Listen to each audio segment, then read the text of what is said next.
ಟೇಸ್ಟಿಯಾದಂಥ different egg recipe ಹೇಗೆ ಮಾಡೋದು ನೋಡೋಣ. ನಾನು ಒಂದು ಪ್ಲೇಟ್ನಲ್ಲಿ ಸ್ವಲ್ಪ ಆಯಿಲ್ ಹಚ್ಕೊಂಡು ಅದಕ್ಕೆ ಒಂದು 3 ಎಗ್ನ ನಾನು ಹಾಕ್ಕೊಂಡಿದ್ದೀನಿ. ಅದಕ್ಕೆ ಸ್ವಲ್ಪ ಸಾಲ್ಟ್ ಮತ್ತು ರೆಡ್ ಚಿಲ್ಲಿ ಪೌಡರ್ನ ಹಾಕಿಬಿಟ್ಟು ಚೆನ್ನಾಗಿ ಮಿಕ್ಸ್ ಮಾಡ್ಕೋತೀನಿ. ನೆಕ್ಸ್ಟ್ ಇನ್ನೊಂದು ಪಾತ್ರೆಯಲ್ಲಿ ನಾನು ಅವರೆಕಾಳು ಮತ್ತು ಟೊಮ್ಯಾಟೊ ಸ್ವಲ್ಪ ಬೆಳ್ಳುಳ್ಳಿ ತೊಗೊಂಡು ನೀರು ಹಾಕಿ ಅದ್ರ ಮೇಲ್ಗಡೆ ನಾವು ಮಿಕ್ಸ್ ಮಾಡಿ ಇಟ್ಕೊಂಡಿರೋ ಎಗ್ ಪ್ಲೇಟ್ನ ಇಟ್ಬಿಟ್ಟು ಲಿಡ್ನ ಕ್ಲೋಸ್ ಮಾಡ್ತೀನಿ. ಒಂದು 15 ಮಿನಿಟ್ಸ್ ಆದಮೇಲೆ ಎಗ್ ತುಂಬ ಚೆನ್ನಾಗಿ ಬೆಂದಿರುತ್ತೆ ನೋಡಿ. ಸೊ ಈ ಪ್ಲೇಟ್ನ ನಾನು ಸೈಡಲ್ಲಿ ಇಟ್ಕೊತೀನಿ. ಹಾಗೆಯೇ ಬಾಯ್ಲ್ ಆಗಿರೋ ಟೊಮ್ಯಾಟೊ, ಹಾಗೆಯೇ ಗಾರ್ಲಿಕ್ ಮತ್ತು ಜಿಂಜರ್ ಇಷ್ಟನ್ನು ನಾನು ಪೇಸ್ಟ್ ಮಾಡ್ಕೋತೀನಿ. ಸೊ ಪೇಸ್ಟ್ ಆದ ನಂತರ ಆಲ್ರೆಡಿ ಕೂಲ್ ಆಗಿರುವಂಥ ಎಗ್ನ ನಾನು ಒಂದು ಪ್ಲೇಟಿಗೆ ಹಾಕಿಬಿಟ್ಟು ಇದನ್ನು ಪನ್ನೀರ್ ಪೀಸಸ್ ಥರ ಕಟ್ ಮಾಡ್ಕೋತೀನಿ.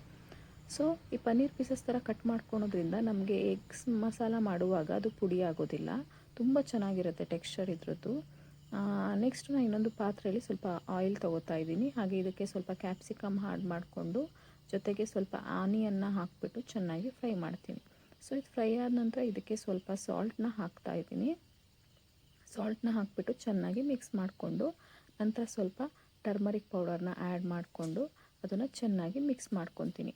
ಇದಿಷ್ಟು ಚೆನ್ನಾಗಿ ಮಿಕ್ಸ್ ಆಗಿ ಫ್ರೈ ಆದ ನಂತರ ಸ್ವಲ್ಪ ಅವರೆಕಾಳು ನಾನೇನು ಬೇಯಿಸಿಟ್ಕೊಂಡಿದ್ದೆ ಆಲ್ರೆಡಿ ಟೊಮ್ಯಾಟೊ ಜೊತೆಲಿ ಅದನ್ನು ಆ್ಯಡ್ ಮಾಡ್ಕೊತಾ ಇದ್ದೀನಿ. ಇದನ್ನು ಹಿಚ್ಕಿ ನಾನು ಬೇಳೆ ತೆಗೆದಿರೋದು. ಸೊ ಆ ನಂತರದಲ್ಲಿ ಸ್ವಲ್ಪ ನಾವು ಮಾಡಿಟ್ಕೊಂಡಿರೋ ಪೇಸ್ಟ್ನ ಅದಕ್ಕೆ ಆ್ಯಡ್ ಮಾಡಿಬಿಟ್ಟು ಚೆನ್ನಾಗಿ ಮಿಕ್ಸ್ ಮಾಡಿ ಸ್ವಲ್ಪ ಪೆಪ್ಪರ್ ಪೌಡರು ಮತ್ತು ರೆಡ್ ಚಿಲ್ಲಿ ಪೌಡರ್ನ ಅದಕ್ಕೆ ಹಾಕಿ ಚೆನ್ನಾಗಿ ಮಿಕ್ಸ್ ಮಾಡ್ಕೊಳ್ಳಿ. ಸೊ ಇದು ಮಿಕ್ಸ್ ಆಗಿ ಸ್ವಲ್ಪ ಹೊತ್ತು ಅದಕ್ಕೆ ನೀರನ್ನ ಆ್ಯಡ್ ಮಾಡಬೇಕು, ಯಾಕಂದರೆ ಗಟ್ಟಿಯಾಗಿರುತ್ತೆ. ನಂತರ ಸ್ವಲ್ಪ ಲೆಮನ್ ಜ್ಯೂಸ್ನ ಆ್ಯಡ್ ಮಾಡಿಬಿಟ್ಟು ಚೆನ್ನಾಗಿ ಮಿಕ್ಸ್ ಮಾಡಿ ಲಾಸ್ಟಲ್ಲಿ ಸ್ವಲ್ಪ ಧನಿಯಾ ಪೌಡರ್ ಹಾಕಿಬಿಟ್ಟು ಚೆನ್ನಾಗಿ ಮಿಕ್ಸ್ ಮಾಡ್ಕೊಳ್ಳಿ.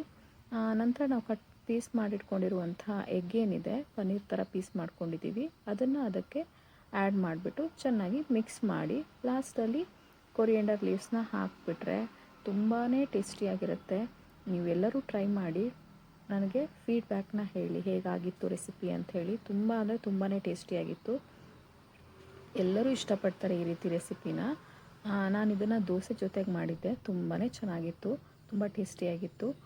ನೀವು ಕೂಡ ಈ ರೆಸಿಪಿನ ಟ್ರೈ ಮಾಡಿ ಹಾಗೆ ನನಗೆ ಫೀಡ್ಬ್ಯಾಕ್ ತಿಳಿಸಿ. ಹಾಗೆ ನನ್ನ ಚಾನಲ್ ಇನ್ನೂ ಸಬ್ಸ್ಕ್ರೈಬ್ ಮಾಡದೇ ಇದ್ದರೆ ಸಬ್ಸ್ಕ್ರೈಬ್ ಮಾಡಿ, ಶೇರ್ ಮಾಡಿ, ಲೈಕ್ ಮಾಡಿ.